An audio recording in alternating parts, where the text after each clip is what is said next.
व्यक्ति में आत्मविश्वास होना ज़रूरी है, लेकिन अति आत्मविश्वास नहीं। सब ईश्वर की मर्ज़ी से होता है। तो कुछ अति आत्मविश्वासियों को लगता है कि हम झूठ बोल रहे हैं तो भी ईश्वर की मर्ज़ी है, हम चोरी कर रहे हैं तो भी ईश्वर की मर्ज़ी है, और हम पाप कर रहे हैं तो भी ईश्वर की ही मर्ज़ी है।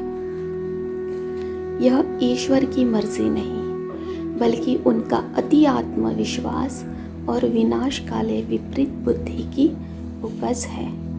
यह अति आत्मविश्वास अहंकार से कम नहीं है, और अहंकार का परिणाम विनाश ही है। जो जैसा करेगा वह वैसा भरेगा। हिरण्यकशिपु ने भगवान से वरदान पा लिया। अति आत्मविश्वास और अहंकार में आकर स्वयं ही भगवान बनने की कोशिश की। उसका परिणाम क्या हुआ यह आप जानते ही हो। जिस हृदय में अहंकार वास करता है उस हृदय में परमात्मा वास नहीं करते। काम, क्रोध, लोभ, मोह, अहंकार, छल, कपट, असत्य, इन विकारों से तुम तब तक मुक्त नहीं हो सकते जब तक तुम स्वयं को संपूर्ण रूप से ईश्वर के चरणों में अर्पित नहीं करते। विषय विकारों से मुक्ति और केवल आपके चरणों की आसक्ति हो, यह ईश्वर से मांगो। सांसारिक विषयों से दूर ईश्वर में अपना मन लगाओगे तो कोई भी दुख संकट तुम्हें सता नहीं पाएगा।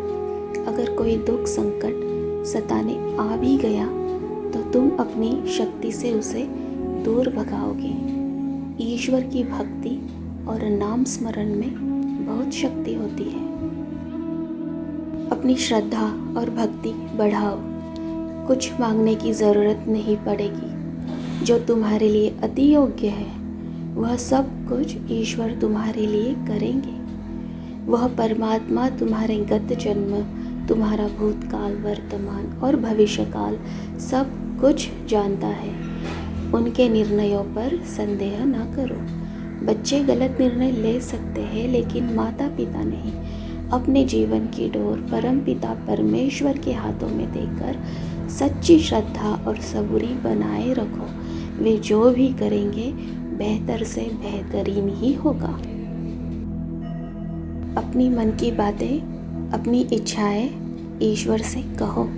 वे तैयार है तुम्हारी बातें, इच्छाएं सुनने के लिए।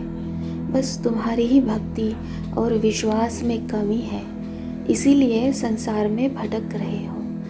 कभी ज़रूरत पड़ सकती है अपना दुख दूसरों को बताकर अपना मन हल्का करने की, लेकिन ध्यान रहे किसी पर निर्भर ना रहो। जिनसे अपना दुख कह रहे हो यह भी जांच ले कि वे आपके दुख सुनने योग्य है या नहीं। व्यक्तियों की योग्यता परखना सीखें, क्योंकि इस संसार में जख्मों पर नमक छिड़कने वाले एवं धोखा देने वालों की संख्या अधिक है। बेहतर है किसी और पर निर्भर ना रहकर स्वयं पर और अपने ईश्वर पर विश्वास रखें। सदिच्छा उचित समय आने पर पूर्ण होती है। सदा खुश रहो।